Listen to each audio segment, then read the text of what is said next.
Meus queridos, a paz do Senhor, seja muito bem-vindo mais uma vez à nossa Academia de Pregadores. Eu sou o pastor Anderson Silva e estamos juntos mais uma vez nas nossas aulas de Escola Bíblica Dominical.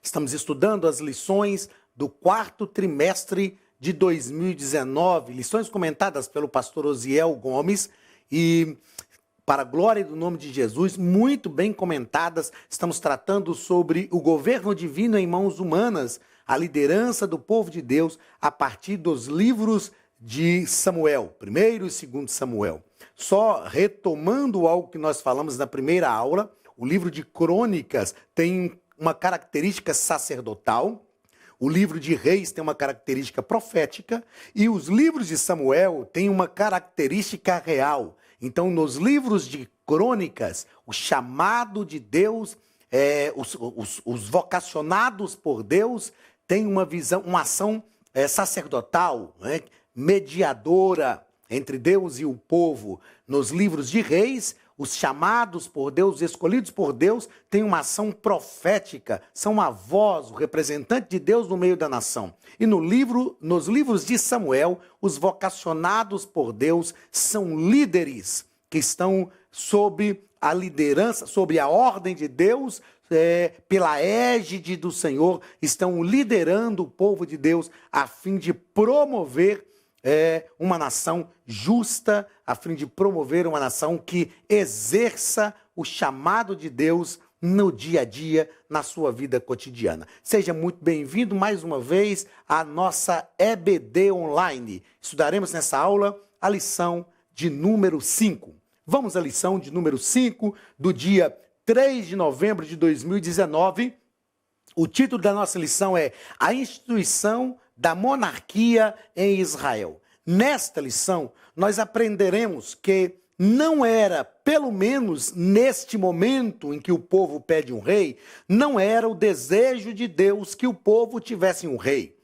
O livro de Samuel vai nos mostrar essa transição da teocracia para a monarquia. A teocracia vem de dois termos gregos, xeos, que é Deus, mas cracia, que é governo, então governo de Deus. O livro de Samuel e sobre a liderança do profeta Samuel ocorre essa transição da teocracia para a monarquia, onde um monarca está governando, onde as leis emanam de um líder. Nós entendemos que não era o desejo de Deus, pelo menos neste momento, que isso acontecesse. O povo pediu um rei, Deus deu para eles um rei. Entretanto, a monarquia em Israel é o que nós chamamos de monarquia teocrática. Por que uma monarquia teocrática? Porque através do povo de Israel, e quero deixar isso aqui bem claro, é uma monarquia teocrática. Monarquia, vamos ver se dá para entender ali, ó, monarquia teocrática. Teocrática. Monarquia teocrática.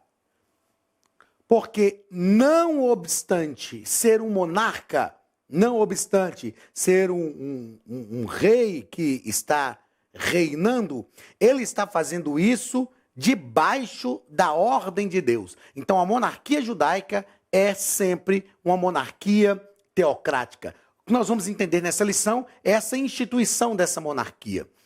E eu sempre digo, repito, neste momento pelo menos, a monarquia não era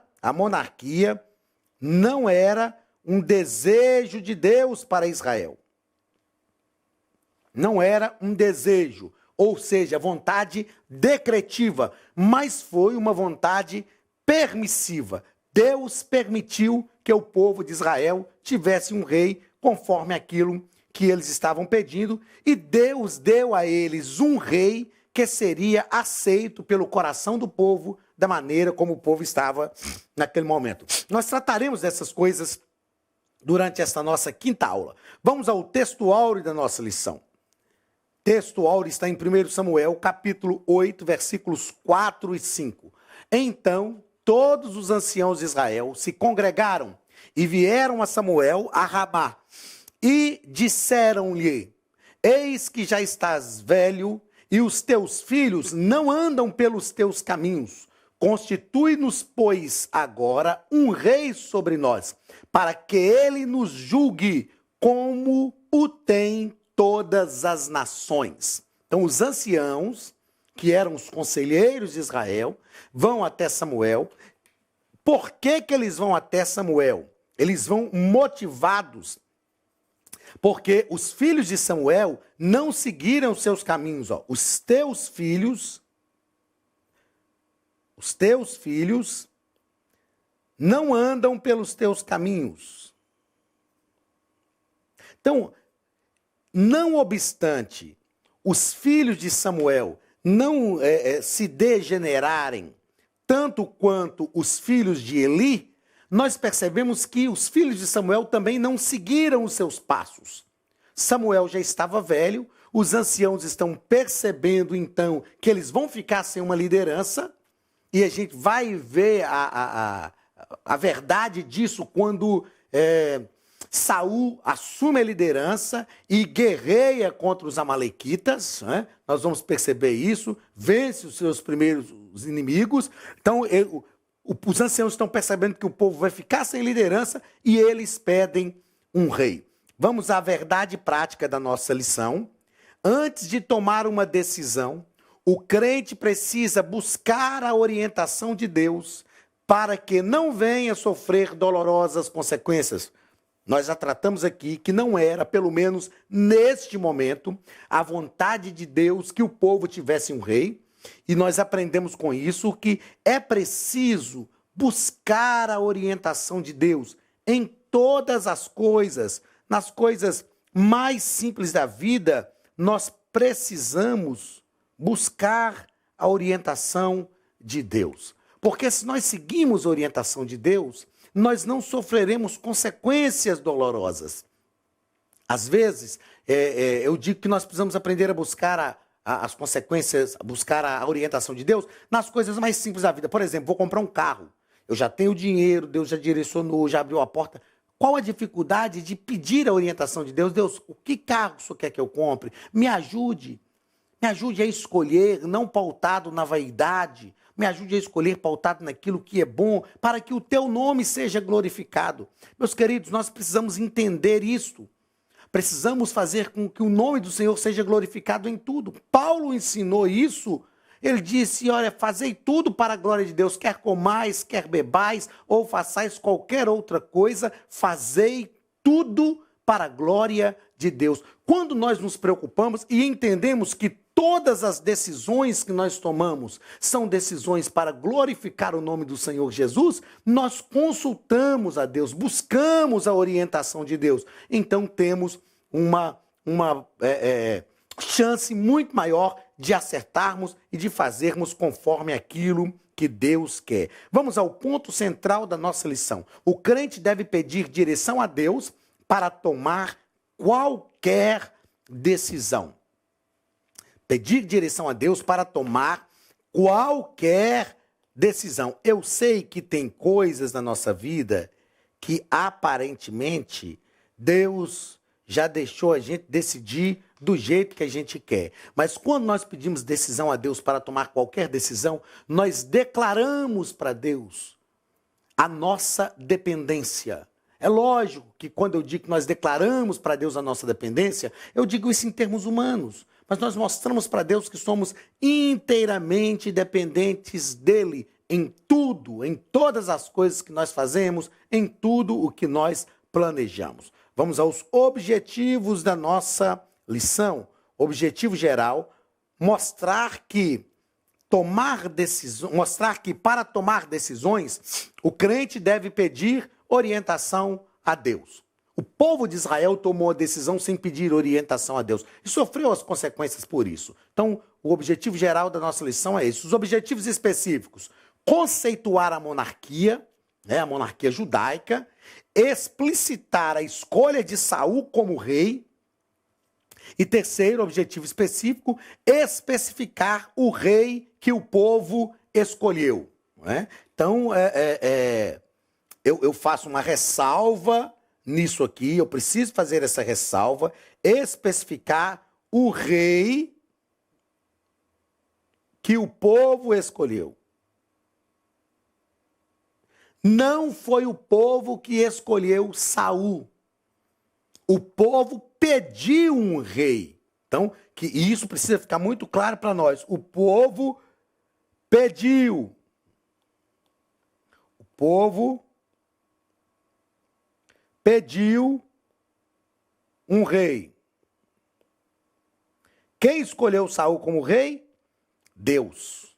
Deus escolheu Saul como rei. O Senhor disse a Samuel assim: amanhã, por estas horas, vai aparecer um rapaz na sua casa, unge-o, porque eu o tenho escolhido como príncipe sobre o meu povo. Isto é claro no texto bíblico. Deus escolheu Saul como rei. Leitura bíblica em classe. Samuel capítulo 8, versículos 4 ao 7 e o capítulo 10, versículo 1 ao versículo 7. Então todos os anciãos de Israel se congregaram e vieram a Samuel, a Ramá, e disseram-lhe: eis que já estás velho, e os teus filhos não andam pelos teus caminhos. Constitui-nos, pois, agora um rei sobre nós, para que ele nos julgue, como o tem todas as nações. Porém, essa palavra pareceu mal aos olhos de Samuel, quando disseram: dá-nos um rei para que nos julgue.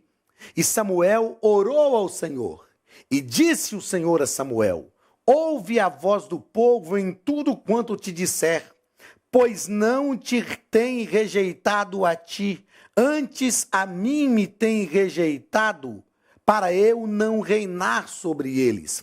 Então tomou Samuel um vaso de azeite e lhe derramou sobre a cabeça, e o beijou e disse: porventura te não tem ungido o Senhor por capitão ou por príncipe, em outra versão, sobre a sua herdade? Partindo-te hoje de mim, acharás 2 homens junto ao sepulcro de Raquel, no termo de Benjamim, em Zelza, os quais te dirão: acharam-se as jumentas que foste buscar. E eis que já o teu pai deixou o negócio das jumentas e anda aflito por causa de vós, dizendo: que farei eu por meu filho?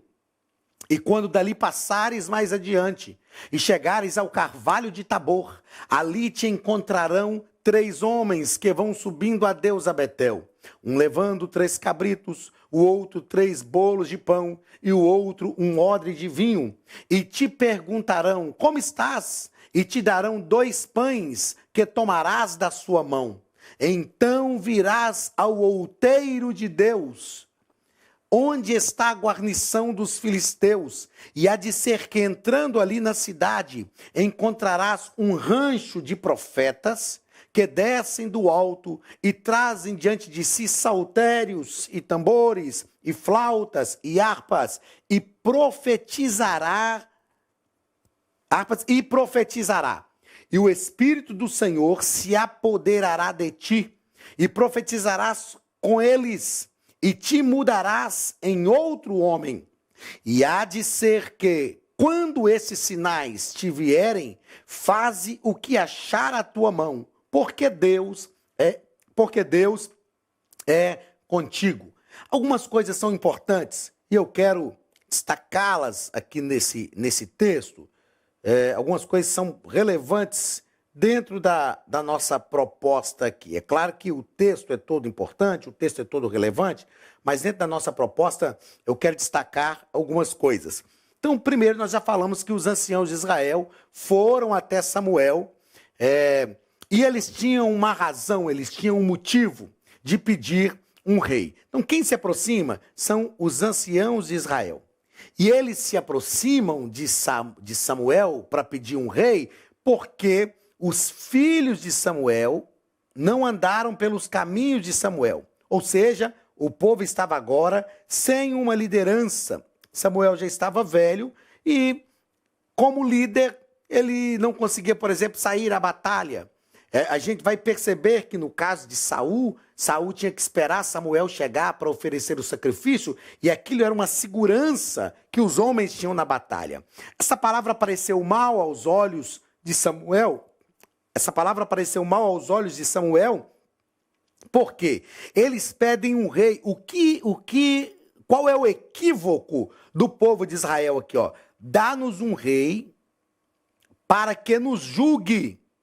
Eles estão pedindo um rei para que julgue a causa deles. Ou seja, Samuel deixaria também de ser o juiz.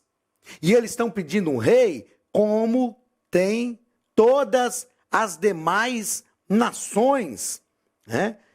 Constituindo um rei para que ele nos julgue. O que o povo precisava entender aqui é que, não obstante ter um rei, Samuel poderia continuar sendo o juiz. Samuel poderia continuar julgando o povo. Então eles estão querendo fazer uma mudança radical. E outra coisa, eles estão fazendo essa mudança radical observando as demais nações, querendo copiar as demais nações. E isso é perigoso quando o povo de Deus copia o mundo. Quando o povo de Deus copia as demais nações. Na verdade, o povo de Deus tem que ser um referencial para o mundo, um referencial para as demais nações. E esse é um problema grave que está acontecendo aqui, nesta situação que o povo pede a Deus um rei. Então, o Senhor disse a Samuel que ele deveria ouvir a voz do povo em tudo e ficasse tranquilo, que eles não estavam rejeitando a Samuel, mas estavam rejeitando o próprio Senhor. Dentro do texto do capítulo 10, quando Saul é ungido como rei, nós temos algumas coisas também muito relevantes a serem observadas no texto. Samuel tomou o vaso de azeite, derramou sobre a cabeça de Saul. Samuel beijou Saul, ou seja, demonstrando afetividade em relação a Saul. Samuel demonstra aqui que ele não é ciumento. Isso aqui é um grande aprendizado para nós. Quando nós estamos numa congregação e outro obreiro vai assumir, eu vou falar assim, né? Vou falar eu, para não falar ninguém. Não vou acusar ninguém. Aí eu sei que vou ser substituído por um obreiro. Aí eu começo a falar, irmãos, eu vou sair, mas o obreiro que está vindo aí, vocês tomam cuidado por causa disso. Já vou fazendo um monte de recomendações. Ou seja, na verdade, eu estou com ciúme daquele que vai chegar. Isto não ocorre com Samuel. Samuel sabe que Saul vai assumir, Saul vai ter a primazia da liderança agora sobre o povo. Samuel continua sendo o sacerdote. Samuel continua sendo um líder espiritual, mas Saul agora tem a primazia de liderança sobre o povo e ele beija Saul. Ele mostra para Saul que ele não tem ciúme. É o que Saul não soube entender em relação a Davi e teve ciúme de Davi. Ele beija, ele ungiu e ele fala, você vai sair, partir de mim, vai achar 2 homens junto ao sepulcro de Raquel. Acharás 2 homens junto ao sepulcro de Raquel, no território de Benjamim e Zelza, e eles te dirão, acharam-se as jumentas que foste buscar. Depois você vai passar no carvalho de Tabor. E ali te encontrarão 3 homens. E eles te perguntarão como está e te darão 2 pães. Isso aqui é muito importante, e relevante. Depois ele deveria seguir a Gibeá Elohim, que quer dizer montanha de Deus. E aqui o texto já vem traduzido para o que significa o termo. Ele iria à montanha de Deus. Ele encontraria guarnição de filisteus. Ele entraria na cidade, acharia um grupo de profetas, aqui fala rancho de profetas, e o Espírito do Senhor se apoderaria dele, ele profetizaria com esses profetas, e o Senhor o transformaria em outro homem. Saul aprende 3 coisas magníficas aqui. A primeira coisa que Saul aprende, no sepulcro de Raquel. No sepulcro de Raquel, Saul aprende que Deus pode se responsabilizar, ou Deus pode fazer, se ele entendesse o chamado, se ele entendesse a unção que ele tinha recebido, o Senhor faria aquilo que ele não conseguiria fazer. Ou seja, ele sai para procurar as jumentas do seu pai, ele está voltando para casa agora, não como um pastor de jumentas, mas como rei, porém as jumentas estão perdidas. Ele está voltando para casa e esses homens que estão no sepulcro de Raquel diz: já acharam-se as jumentas do seu pai. Deus está dizendo para Saul o seguinte: se você atentar para a minha unção sobre a tua vida, eu posso resolver aquilo que você não consegue. É lógico que Deus está fazendo aquilo que Saul não consegue fazer. Saul poderia voltar para casa como rei e algumas pessoas iam dizer: beleza, ele voltou como rei, mas ele não cumpriu a obrigação dele. Ele foi procurar as jumentas e as jumentas não foram encontradas, elas estão perdidas ainda. Aí o próprio Deus faz as jumentas voltarem, o próprio Deus faz as pessoas encontrarem de volta essas jumentas. Deus está dizendo: olha, se preocupe com a minha unção sobre a sua vida, porque eu posso resolver para você aquilo que você não pode resolver. No carvalho de Tabor, Saul vai aprender uma segunda coisa muito importante. Os homens que encontram com ele têm 3 bolos de pão, o outro tem um odre de vinho e o outro 3 cabritos. E eles vão dar 2 pães para Saul. E o texto diz que Saul deveria receber esse pão da mão deles. Se você ler a história de Saul, quando as jumentas se perderam e ele não as encontrou, o servo dele diz assim: vamos a Ramá, porque lá tem um vidente, que era Samuel, né, o profeta, o vidente, aquele que vê o futuro, e ele pode nos falar onde estão as jumentas do seu pai. A Bíblia diz que Saul fala com o seu servo assim: nós não temos nada para levar, porque era comum, ao ir ao homem de Deus, levar um presente. Aí Saul diz assim: acabou-se o pão do nosso alforje. O moço de Saul ainda tinha algum dinheiro e ele leva. O que Deus está dizendo para Saul aqui? Que ele vai receber 2 pães. Era como se fosse um para ele e um para o moço. Deus está falando: se você preocupar-se com a minha unção que está sobre a sua vida a partir de agora, eu sou o Deus que posso providenciar tudo o que você precisa. Ou seja, é o Deus da providência, é o Deus que vai prover para Saul tudo aquilo que ele precisa. E depois em Gibeá Elohim, lá no outeiro de Deus, Deus vai ensinar a terceira coisa para Saul: o Espírito do Senhor se apoderará de ti. Em Gibeá Elohim, Deus está ensinando para Saul que Deus poderia lhe dar poder espiritual para exercer a função para a qual ele fora ungido. Então Deus ensina para Saul que ele pode resolver. Se Saul se preocupasse somente com a unção de Deus sobre a vida dele, Deus pode resolver aquilo que ele não consegue. As jumentas se foram encontradas.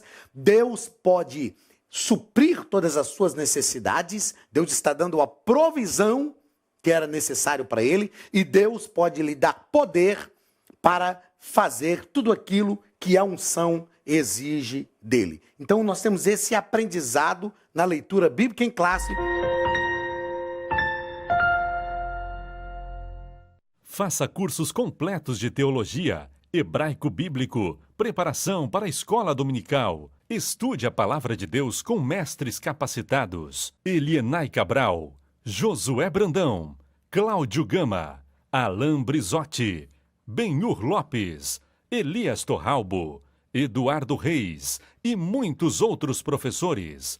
Seja um pregador mais capacitado para pregar o Evangelho. Tenha acesso ilimitado a todos os cursos online por apenas R$ 49,90 mensais. Venha estudar na Academia de Pregadores. A maior escola de teologia online do Brasil.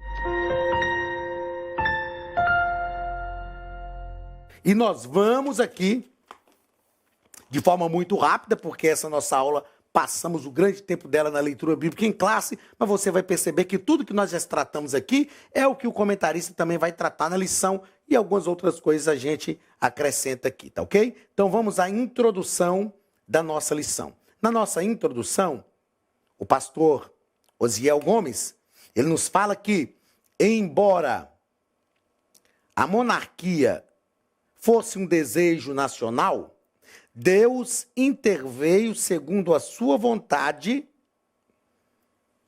Deus interveio e, segundo a sua vontade, estabeleceu essa forma de governo.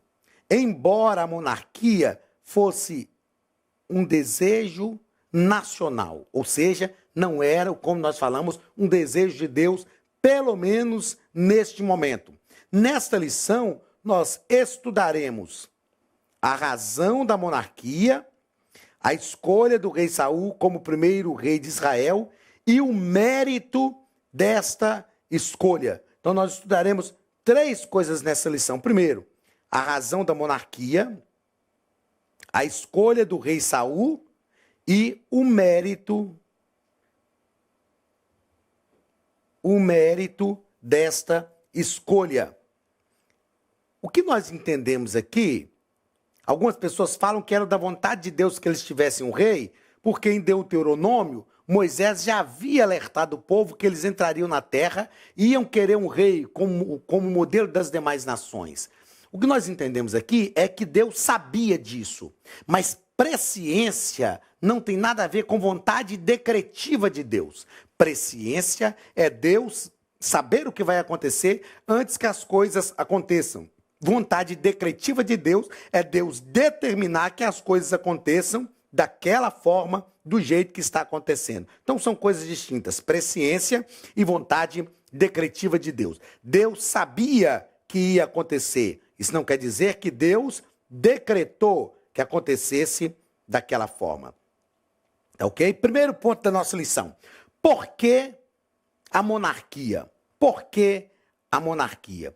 Nosso comentarista vai nos colocar aqui, que por meio do orgulho nacional, os israelitas foram levados a pedir um rei antes da hora. O que é esse orgulho nacional? É o povo de Israel dizendo para o mundo inteiro: nós temos um rei. Nós somos como as demais nações. Né? A razão também não seria a necessidade de uma liderança? É só realmente esse orgulho nacional? Ou o povo está pedindo também uma liderança? Sem dúvida nenhuma, como nós já abordamos, o povo estava sem uma liderança. Os filhos de Samuel não tinham seguido seus passos. Então, esta falta de liderança leva também o povo a pedir um rei. Esse sentimento de orgulho nacional, ele existe. É como se Israel estivesse dizendo, como nação, nós somos tão bons quanto vocês. Aliás, somos melhores porque temos um rei agora e a terra é nossa, vamos conquistá-la. Enfim, esse é o orgulho nacional. Mas há também aqui a carência de um líder. Ainda dentro desse primeiro ponto, o nosso comentarista, ele nos coloca aqui, que os israelitas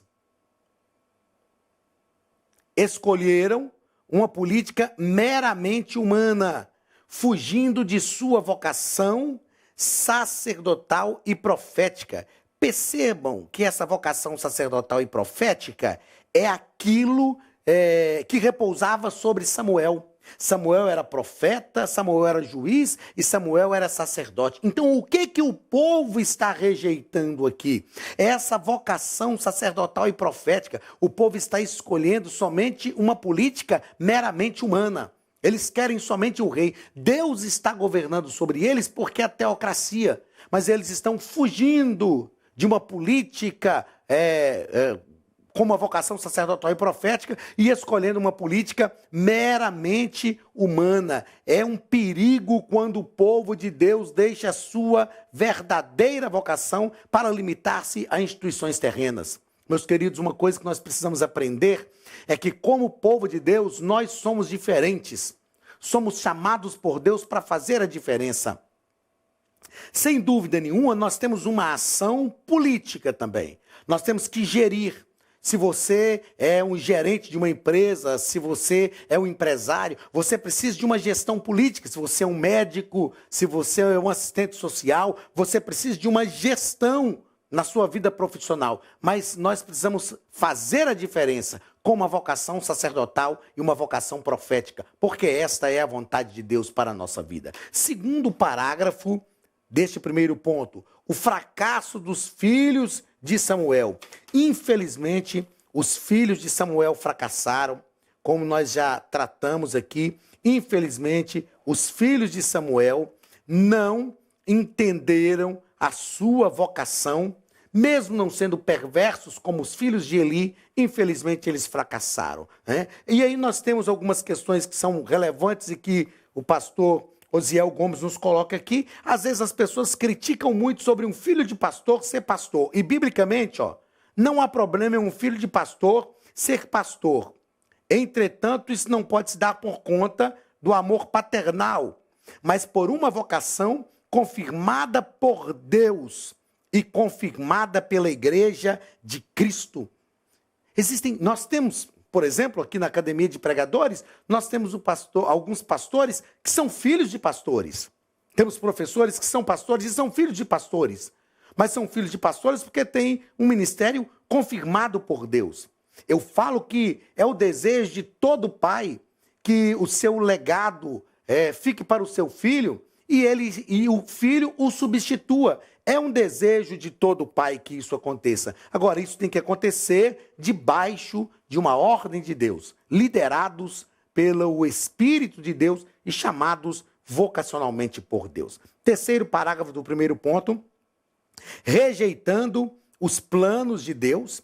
Israel rejeitou o plano de Deus e nós aprendemos que Deus é onisciente, ele sabia que esse momento chegaria, assim, no tempo certo, o próprio Deus daria um rei com as qualidades necessárias. Entendemos que é preciso seguir essa diretriz no processo de sucessão de líderes e não podemos perder a perspectiva de que Deus é que dá líderes à sua igreja. Como já falamos aqui, esse momento de ter um rei poderia chegar, poderia acontecer futuramente, poderia. Só que o povo de Israel pediu esse rei antes da hora, fora do tempo e fora da direção de Deus. É preciso acreditar que Deus dá líderes à sua igreja. Segundo ponto da nossa lição vai tratar sobre a escolha de Saul como rei.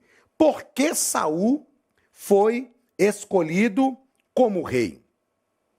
O rei Saul foi ungido pela soberania da vontade de Deus. Ele foi escolhido por Deus. Deus escolheu Saul. O povo pediu um rei, fora do momento, fora da vontade de Deus. Mas Deus falou com Samuel, amanhã, por estas horas, vai aparecer um rapaz na sua casa, unge-o porque eu o tenho escolhido como príncipe sobre o meu povo. Então Saul foi ungido pela soberania da vontade de Deus. Segundo parágrafo, a unção de Saul por Samuel. Samuel o beijou, como nós falamos, sobre um sinal de afeição e admiração pessoal, e a cerimônia de unção simbolizava a investidura divina para o exercício do cargo. Como já falamos, Samuel, ao beijar Saul, demonstra que ele não era ciumento, como o próprio Saul se demonstrou depois, né? O próprio Saul manifestou depois um grande ciúme, mas ele tinha uma admiração pessoal. E essa cerimônia simbolizava, sem dúvida nenhuma, essa investidura divina. A unção no Antigo Testamento, nós já tratamos disso, fala de uma escolha. Então Deus estava escolhendo Saul para este tempo. Terceiro parágrafo deste segundo ponto, os sinais da confirmação da unção. Nós já tratamos isso aqui, Saul encontra, o nosso comentarista coloca aqui, Saul encontra as jumentas de seu pai. E, na verdade, ele coloca aqui que Saul encontrou essas jumentas, mas não foi Saul que as encontrou. As jumentas foram encontradas dentro daquela perspectiva que nós tratamos, que Deus está mostrando para Saul que Deus poderia resolver aquilo que ele não conseguiria resolver. Ele encontrou com os 3 homens do Monte Tabor, nós já tratamos disso aqui, recebeu 2 bolos de pão, e Deus estava mostrando para ele que Deus era capaz de sustentá-lo, e ele teve também a capacidade de profetizar pelo Espírito de Deus. Saul não encontra as jumentas, mas as jumentas voltam para casa, outros servos as encontraram. Eu acredito que elas voltaram num lugar que elas conseguiram ser encontradas pelos servos da casa, e esses eram sinais da confirmação da unção de Deus sobre a vida de Saul. Terceiro ponto da nossa lição. O rei que o povo escolheu. E aqui eu faço novamente essa ressalva, não foi o povo que escolheu. Em 1 Samuel,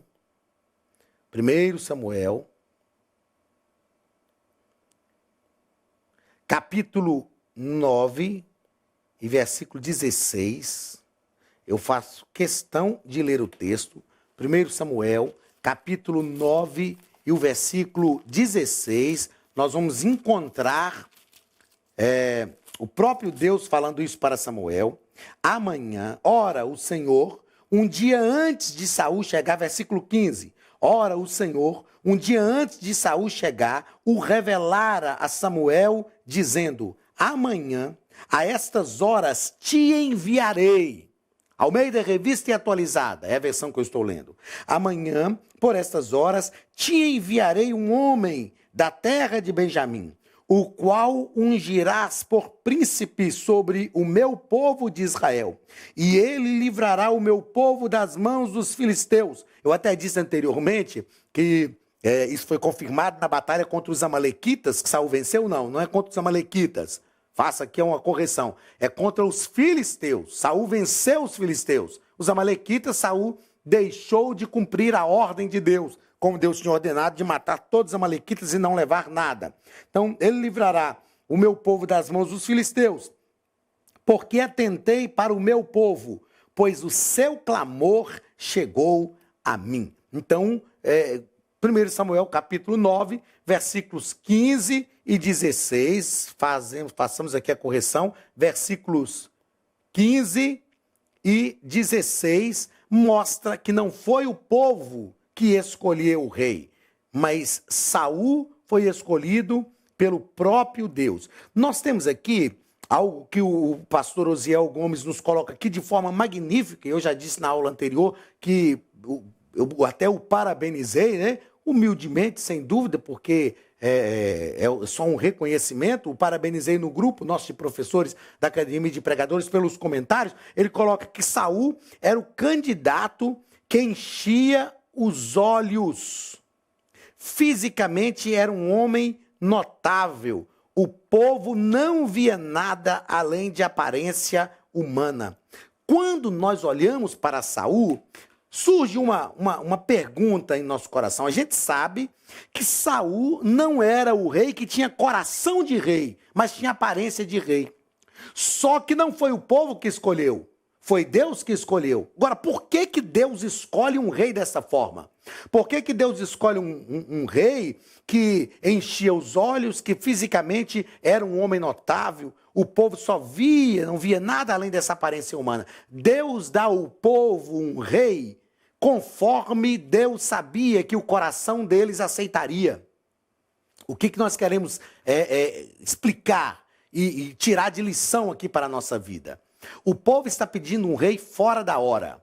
Não é a vontade de Deus. E Deus vai dar um rei porque o povo está pedindo. Só que se Deus desse para eles um rei como Davi, por exemplo, que era um menino, neste momento, eles não aceitariam, porque eles estão querendo um líder para a batalha. Então o rei que Deus dá é o rei Saul. A Bíblia diz que do ombro para cima não havia ninguém mais alto do que ele, mais belo do que ele. Então Deus sabe que ao dar este rei, mesmo na sua presciência, sabendo que Saul traria problemas depois, mas seria o rei que o povo aceitaria. Davi não é o rei segundo o coração de Deus, ele é o homem segundo o coração de Deus. Isso é muito mais amplo, isso é muito maior. Deus está dando um rei conforme o coração do povo vai conceber. Deus sabe dos problemas que Saul vai trazer depois. Porém, Deus dá a Saul a oportunidade de fazer diferente. E Deus dá também ao povo um rei conforme eles queriam, para mostrar que eles estavam fora da direção de Deus. Vamos então ao segundo parágrafo desse terceiro ponto. Os direitos do novo rei. Quais eram esses direitos? O próprio Samuel vai mostrar para o povo quais eram os direitos do novo rei. Essas exigências descritas por Samuel faziam parte do novo sistema político, né? Que o povo tanto desejava, que era um padrão das nações gentílicas. Então o povo está dizendo, ó, vocês querem um rei? Não estão Aliás, Samuel está dizendo, vocês querem um rei? Não estão satisfeitos com Deus reinando sobre a vida de vocês? Mas tem um preço a pagar. E ainda assim o povo aceita. É incrível como muitas vezes, mesmo sabendo que o preço a pagar é alto, nós preferimos andar num caminho que Deus não quer que nós trilhamos, do que andar no caminho que Deus quer que nós trilhemos, e é um caminho de bênção para a nossa vida. Terceiro parágrafo, o novo sistema político e o aspecto teológico. Primeiro aspecto teológico, o Senhor não se afastaria da nação de Israel. Eu anotei aqui na lição que o pai não abandona o filho devido aos erros. O pai de verdade que ama o filho, ele corrige, ele disciplina o filho, mas ele não abandona o filho por causa dos erros que o filho comete. Deus não abandonaria a nação. A promessa de Deus é sempre maior do que os erros que a nação comete. Então é um novo sistema político que eles vão viver, mas Deus estará ali ao lado do povo, porque Deus não vai abandoná-los. Neste novo modelo, a liderança seria centralizada na pessoa do rei. Porém, os sacerdotes e os profetas representariam o governo de Deus, representaria Deus para o governo monárquico. Assim, o Altíssimo conduziria o seu povo pela história. Então nós temos, neste novo modelo, nesse novo sistema político, na vida de Israel, nós temos uma liderança centralizada na pessoa do rei, mas nós temos como representantes de Deus o sacerdote e o profeta. E essas três pessoas serão direcionadas por Deus, porque o próprio Deus continua conduzindo o seu povo pela história. Então não é porque a monarquia chega que Deus abandona. O povo pede um rei. Deus dá a eles o rei. A liderança política está centralizada na pessoa do rei, mas a liderança espiritual ainda está sobre o sacerdote e o profeta. E através dessa liderança espiritual e liderança política, Deus conduziria o seu povo pela história. Vamos a duas considerações importantes, já aqui no final dessa nossa quinta aula. Primeiro, a monarquia judaica não foi vontade decretiva de Deus. Só sintetizando, porque nós já tratamos isso aqui. Não foi vontade decretiva, foi vontade permissiva. Mas Deus continuaria conduzindo o seu povo. Segundo, o povo rejeita a liderança política de Deus, mas não o rejeitam como Senhor. Se nós lermos 1 Samuel, capítulo 12, dos versículos 19 ao versículo 25, tem um texto que vai deixar isso muito claro para nós. 1 Samuel, capítulo 12, do versículo 19 ao versículo 25. Todo o povo disse a Samuel. Aliás, nesse texto, Samuel está fazendo uma avaliação da sua liderança sobre o povo. E o povo vai dizer a Samuel que ele nunca foi infiel, que ele foi justo com o povo. E aí todo o povo disse a Samuel: roga pelos seus servos ao Senhor teu Deus, para que não venhamos a morrer, porque a todos os nossos pecados acrescentamos o mal de pedir para nós um rei. Então disse Samuel ao povo: não temais, tendes cometido todo este mal. No entanto, não vos desvieis de seguir o Senhor, mas servi ao Senhor de todo o vosso coração. Não vos desvieis, pois seguiríeis coisas vãs, que nada aproveitam, e tampouco vos podem livrar, porque vaidade são. Pois o Senhor, por causa do seu grande nome, não desamparará o seu povo, porque aprouve ao Senhor fazer-vos o seu povo. Quanto a mim, longe de mim que eu peque contra o Senhor, deixando de orar por vós, antes vos ensinarei o caminho bom e direito. Tão somente, pois, temei ao Senhor e servi-o fielmente de todo o vosso coração, pois vede quão grandes coisas vos fez. Se, porém, perseverardes em fazer o mal, perecereis, tanto tendo vós como o vosso rei. O que nós aprendemos com isso, queridos? Que o povo rejeita a Deus como uma liderança política. Eles querem um rei. É o que está escrito aqui, ó. Eles querem um rei. A liderança política será centralizada sobre o rei, mas eles ainda temem a Deus. Eles ainda pedem a Samuel: não cesses de orar a Deus por nós, porque nós fizemos coisas más e acrescentamos ainda mais este pecado. Eles reconhecem o seu erro e por isso Deus não abandona o seu povo. Que Deus nos abençoe, que Deus abençoe a sua casa, que Deus te prospere de forma poderosa. Semana que vem estaremos novamente aqui na Academia de Pregadores, continuando com a nossa 6ª aula. E eu aguardo você. Receba o abraço da Academia de Pregadores e do pastor Anderson Silva, em nome de Jesus. Estude a Bíblia Sagrada de forma simples, pela internet, mas com profundidade. Desvende os mistérios da palavra e transforme completamente seu conhecimento bíblico e sua vida ministerial.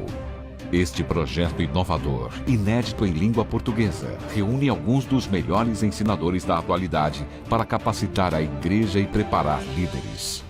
Já são milhares de alunos em 48 países que estão desfrutando de aulas espirituais e cheias de revelações.